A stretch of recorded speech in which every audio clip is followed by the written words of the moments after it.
Assalamualaikum warahmatullahi wabarakatuh.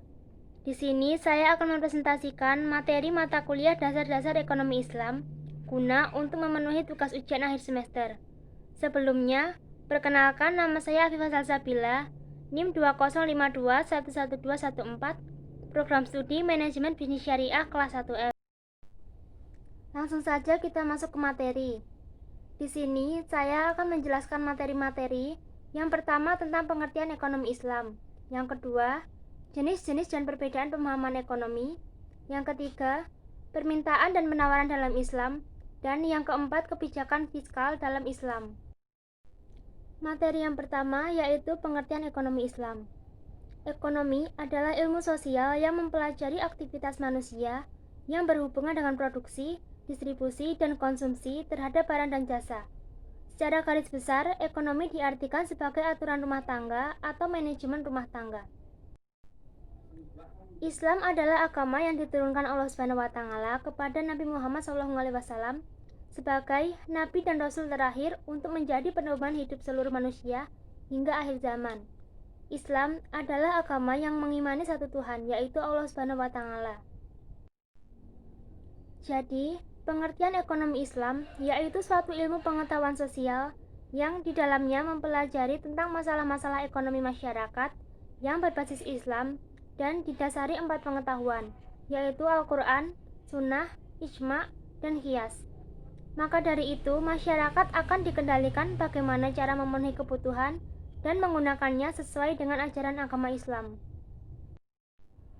Berikut pengertian ilmu ekonomi Islam menurut pendapat para ahli. Yang pertama, menurut M. Akram Khan, ilmu ekonomi Islam adalah ilmu yang mempelajari kesejahteraan manusia atau falah yang dicapai dengan mengorganisir sumber-sumber daya bumi atas kerjasama dan partisipasi. Selanjutnya, menurut Muh Abdul Manan, ilmu ekonomi Islam adalah suatu ilmu pengetahuan sosial yang mempelajari permasalahan ekonomi dari orang-orang memiliki nilai-nilai Islam. Kemudian menurut Yusuf Qardawi, pengertian ekonomi Islam merupakan ekonomi yang berdasarkan pada ketuhanan. Esensi ini bertitik tolak dari Allah, tujuan akhirnya kepada Allah, dan memanfaatkan sarana yang tidak lepas dari syariat Allah.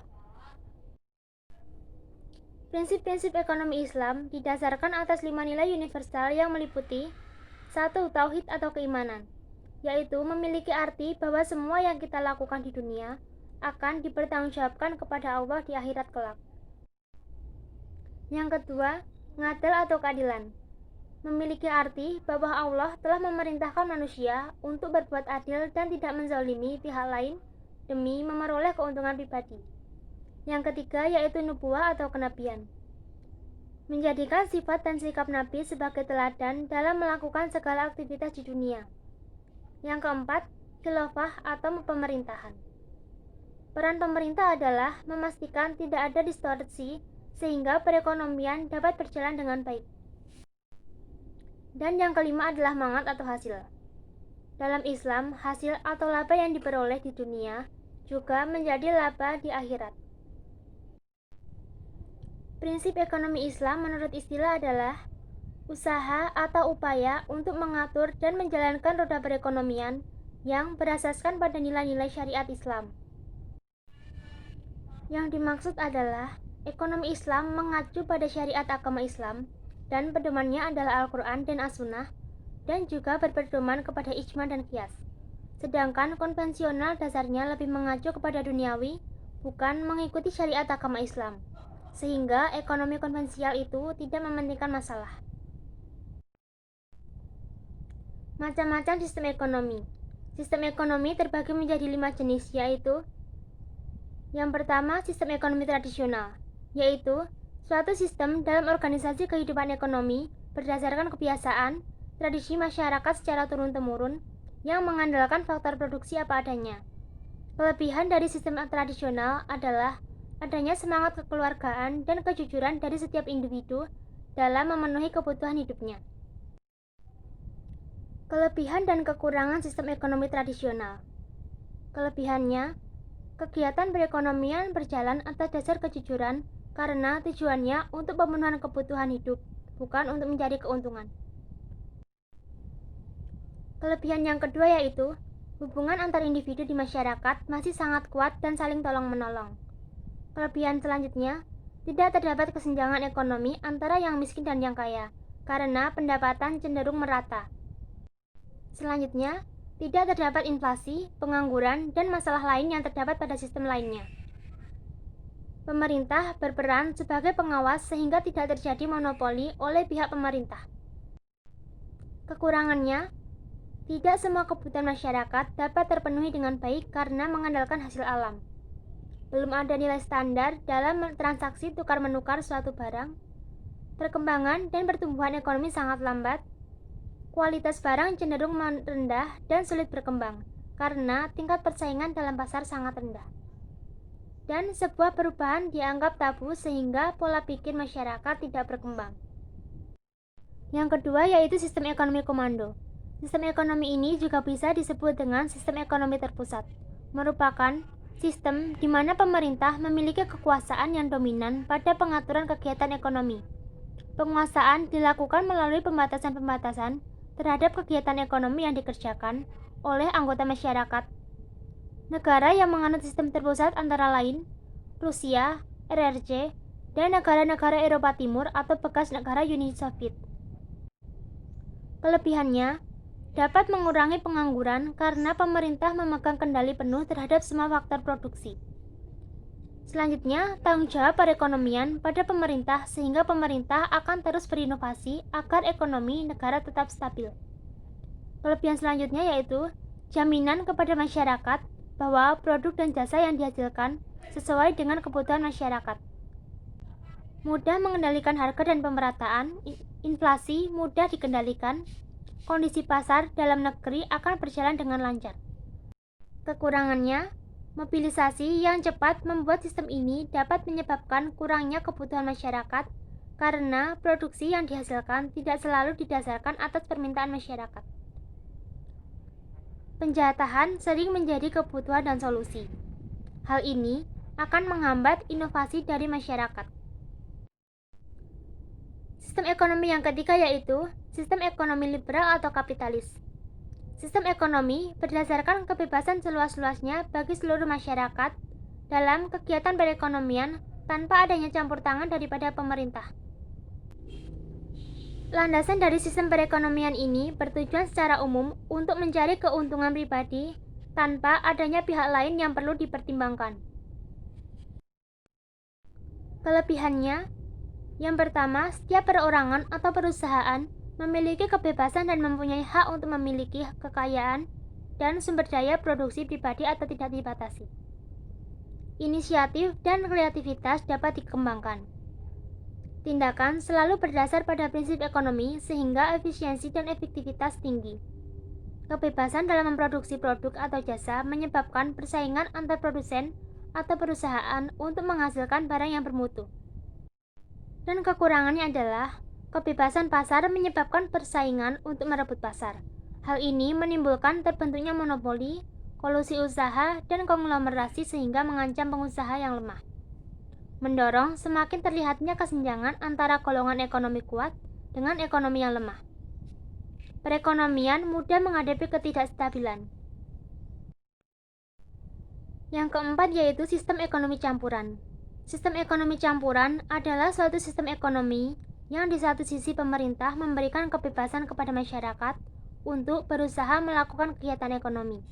Akan tetapi, di sisi lain pemerintah memiliki campur tangan dalam perekonomian dengan tujuan menghindari penguasaan secara penuh dari segolongan masyarakat pada sumber daya ekonomi. Kelebihannya adalah setiap hak individu akan diakui, penetapan harga dalam perekonomian akan terkendali, sektor ekonomi diarahkan untuk kepentingan masyarakat, terdapat sebuah kebebasan dalam usaha, kestabilan ekonomi terjamin. Dan kekurangannya adalah beban pemerintah akan lebih berat dibandingkan dengan sektor swasta. Pihak swasta kurang memaksimalkan keuntungan yang seharusnya didapatkan. Tidak ada kejelasan mengenai batasan pengaruh pemerintah dalam kegiatan perekonomian, dan ketimpangan dalam persaingan bisnis dan tidak tepatnya pengelolaan sumber daya. Dan yang terakhir adalah sistem perekonomian Indonesia. Setelah melihat jenis-jenis perekonomian dunia tersebut, tahukah kamu perekonomian mana yang ada di Indonesia? Sistem perekonomian yang diterapkan oleh Indonesia adalah sistem perekonomian Pancasila. Sistem Pancasila dipilih untuk diterapkan di negara kita karena di dalamnya terdapat makna demokrasi. Barang-barang yang dianggap sangat penting bagi eksistensi negara dan dibutuhkan banyak orang tidak boleh diserahkan kepada pihak swasta. Negara dapat membuat kebijakan, mengurus, mengatur, mengelola, dan mengawasi produksi strategis tersebut. Jika kekayaan tersebut dibiarkan begitu saja jatuh pada pihak yang salah, maka kemakmuran masyarakat dalam memanfaatkan kekayaan tersebut sulit terwujud. Ekonomi Indonesia kini banyak ditopang oleh industri dan perdagangan, dengan fokus mayoritas di sektor ekspor. Mungkin itu sebabnya pula sekarang Indonesia didorong untuk memasuki industri 4.0 dan banyak wirausaha yang bermunculan. Kelebihannya adalah adanya kebebasan dalam berkreasi dan berinovasi selama tidak mengganggu kepentingan masyarakat. Perekonomian nasional diutamakan untuk kemakmuran rakyat. Pengelolaan perekonomian berjalan secara kolektif atau bersama-sama untuk mencapai kemakmuran bersama. Hak milik individual diakui oleh negara selama pemanfaatannya tidak bertentangan dengan kepentingan umum. Kekurangannya adalah perekonomian cenderung berjalan kurang efisien karena sistem ini mengutamakan proses demokrasi yang membutuhkan waktu.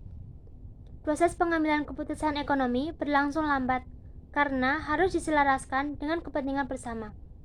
Adanya dominasi negara dalam pengelolaan perekonomian berpotensi meredam dan membunuh daya kreasi dan inovasi masyarakat. Perbandingan ekonomi konvensional dan ekonomi Islam.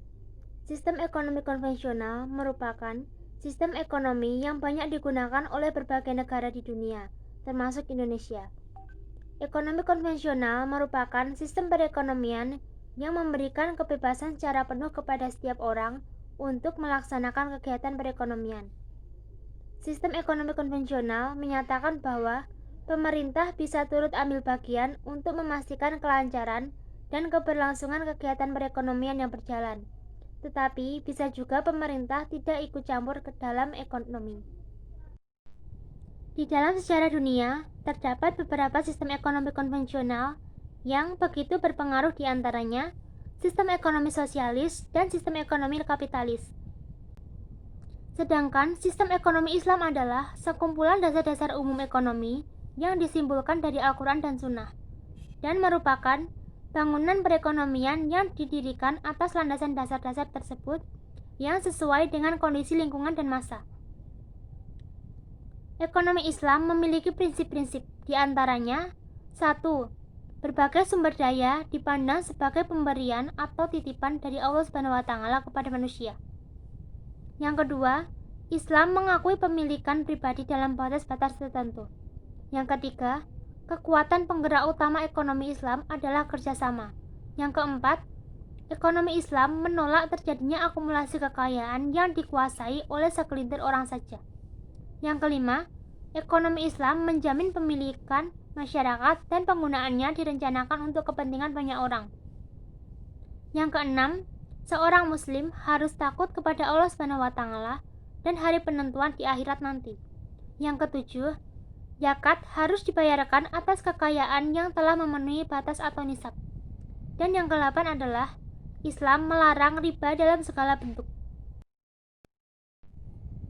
Perbandingan umum antara ekonomi Islam dan konvensional yang dapat diterangkan dalam tabel berikut. Yang pertama, menurut konsep sumber kekayaan. Pada kapitalis, sumber kekayaan sangat langka. Pada Islam, sumber kekayaan alam semesta dari Allah SWT. Dalam sosialis, sumber kekayaan sangat langka. Konsep yang kedua yaitu menurut kepemilikan. Pada kapitalis, setiap pribadi dibebaskan untuk memiliki semua kekayaan yang diperolehnya. Pada Islam, sumber kekayaan yang kita miliki adalah titipan dari Allah SWT. Pada sosialis, sumber kekayaan didapat dari pemberdayaan tenaga kerja atau buruh. Menurut konsep yang terakhir yaitu tujuan gaya hidup perorangan. Pada kapitalis, kepuasan pribadi. Pada Islam, untuk mencapai kemakmuran atau sukses atau al-falah. di dunia dan akhirat. Dan pada sosialis, kesetaraan penghasilan di antara kaum buruh. Permintaan merupakan sejumlah barang atau jasa yang akan dibeli pada berbagai tingkat harga.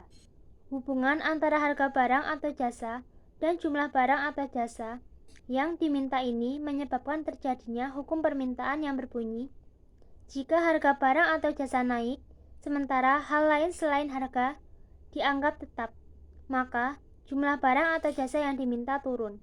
Sebaliknya, jika harga barang atau jasa turun, maka jumlah barang atau jasa naik. Selanjutnya, penawaran merupakan jumlah barang atau jasa yang akan ditawarkan pada berbagai tingkat harga dan jumlah tertentu. Hubungan antara harga barang atau jasa dan jumlah barang atau jasa yang ditawarkan menyebabkan terjadinya hukum penawaran yang menyatakan bahwa semakin tinggi tingkat harga suatu barang dengan hal lain selain harga dianggap tetap, maka akan semakin banyak yang akan ditawarkan agar kemaslahatan total maksimum tercapai. Faktor-faktor yang memengaruhi permintaan dan penawaran. Faktor-faktor yang memengaruhi permintaan.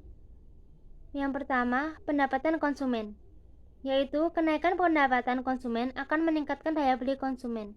Hal ini akan meningkatkan jumlah pembeliannya kecuali untuk pembelian barang-barang interior.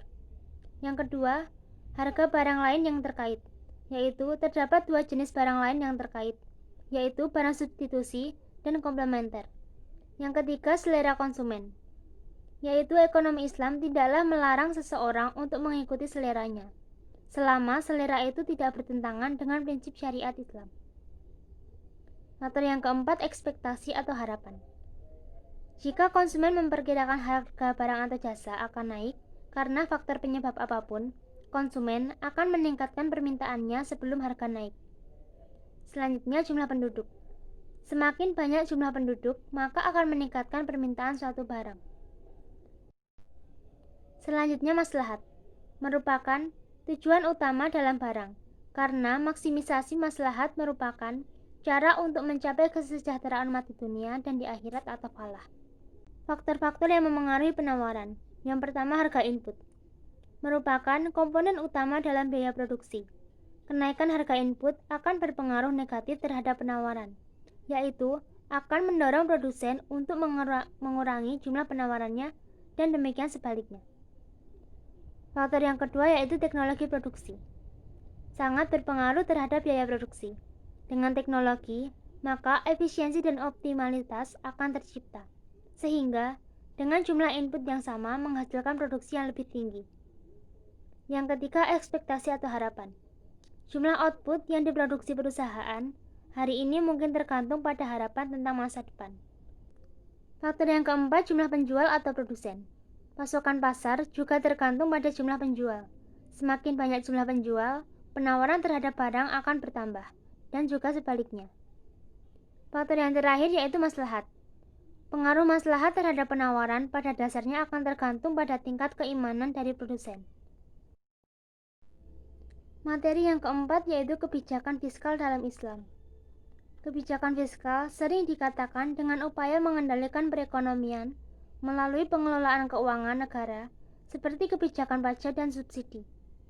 Menurut Faridi, pada tahun 1983, kebijakan fiskal memiliki 4 tujuan pokok, yaitu yang pertama, mewujudkan keadilan dan kesetaraan.